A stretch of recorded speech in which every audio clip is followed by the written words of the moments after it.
We were on our way home after watching the new Hunger Games movie. My sister Olivia was falling asleep next to me. We were all silent, listening to the radio when my dad suddenly came to a full stop. It took me a second to realize what he had seen. A small truck was blocking most of the road in front of us. "What's going on there?"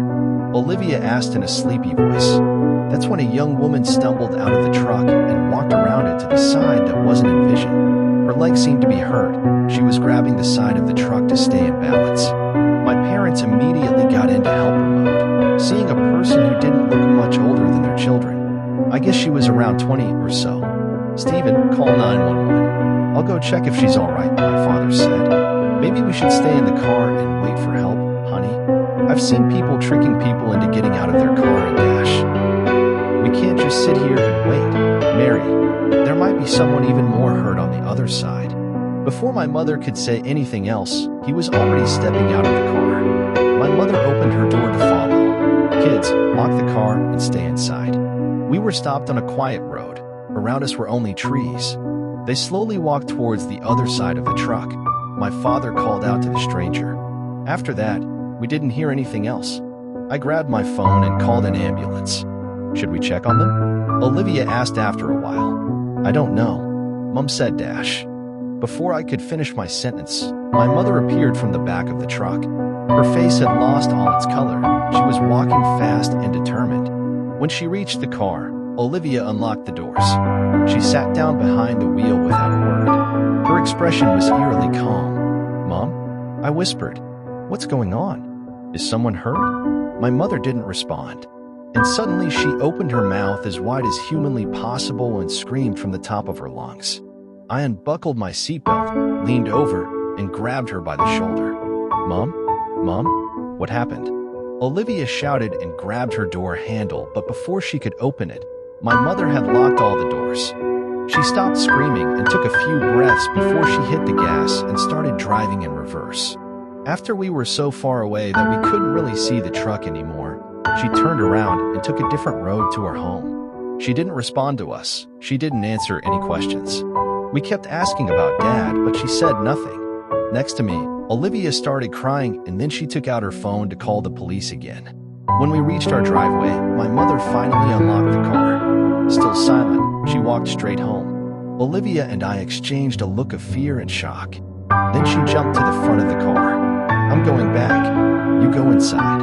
"No, I'm coming with you." Even from inside the car, we heard the shrill sound of my mother's scream coming from her house. We ignored it and kept driving until we found the road with the trees.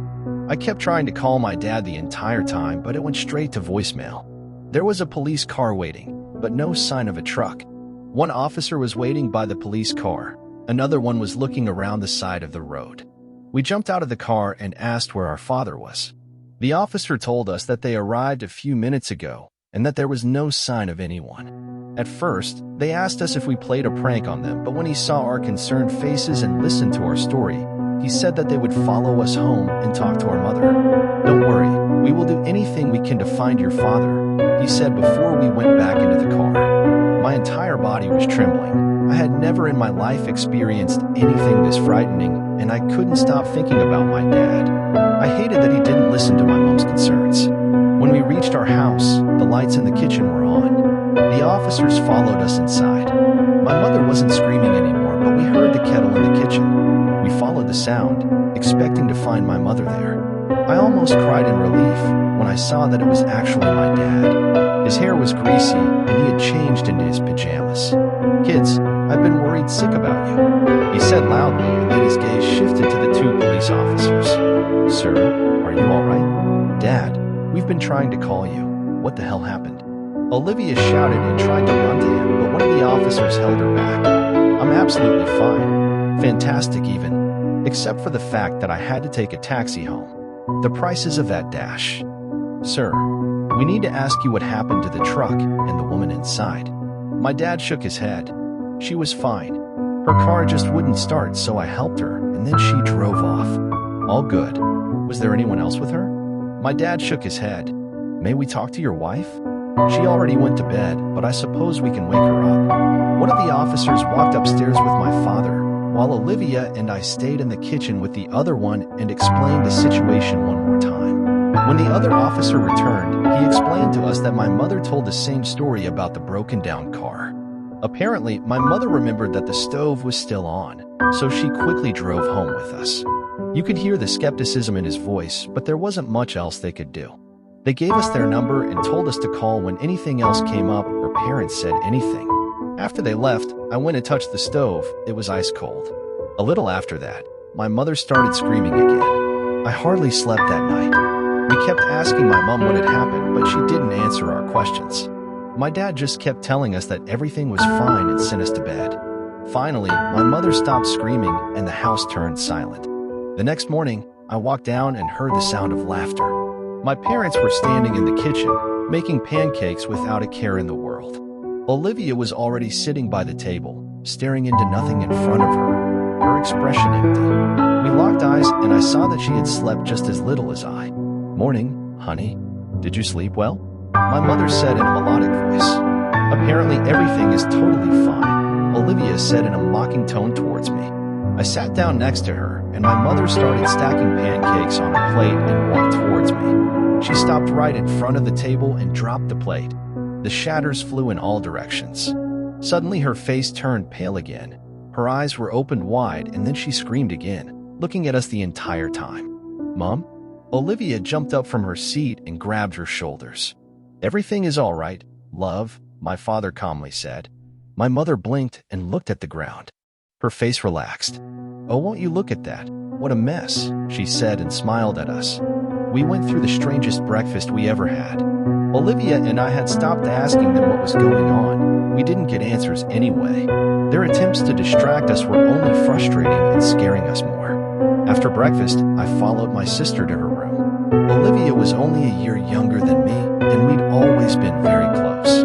I don't know how I would have dealt with this situation without her. We were both afraid of, and for our parents. "What do we do?"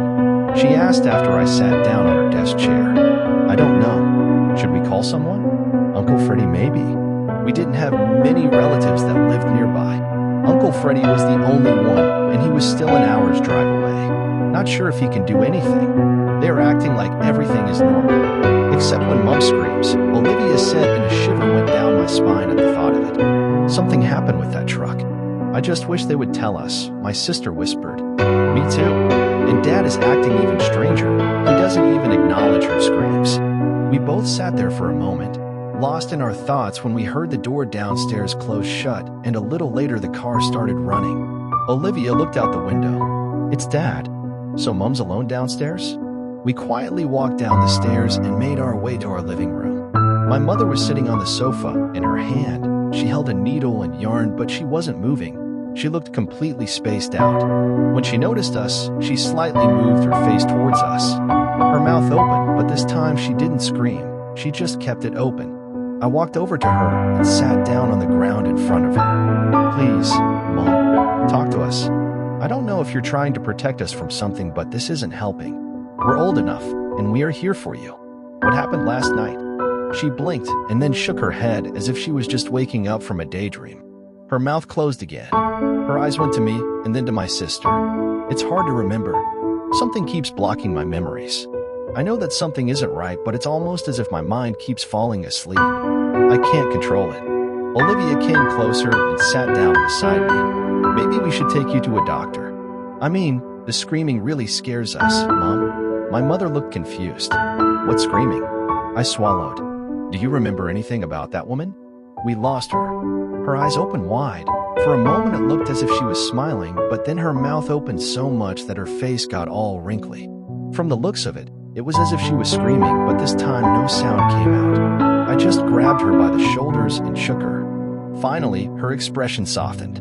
Her eyes and mouth closed for a moment. She looked at the terrified faces of my sister and me. Then she tightly grabbed my arm. She wasn't a woman. I don't know what she was. It all happened so fast. But kids, a tear rolled down her cheek. I saw your father die.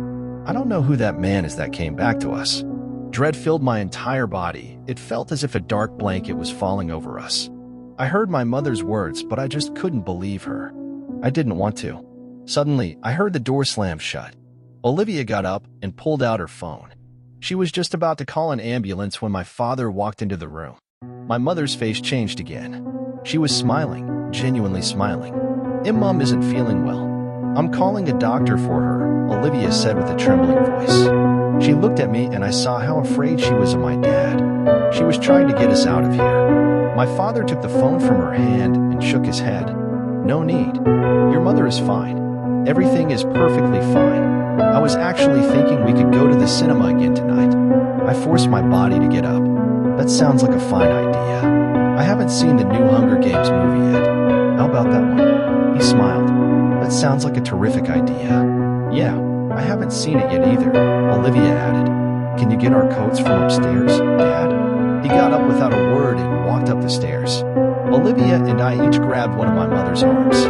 Together we quickly walked her outside and got her into the car, still wearing our pajamas and no shoes. Where are we going? My mother asked from the back seat. We're going to visit Uncle Freddie, Olivia answered in a shaky voice. But, honey, we can't just leave your dad here. He'll get lonely.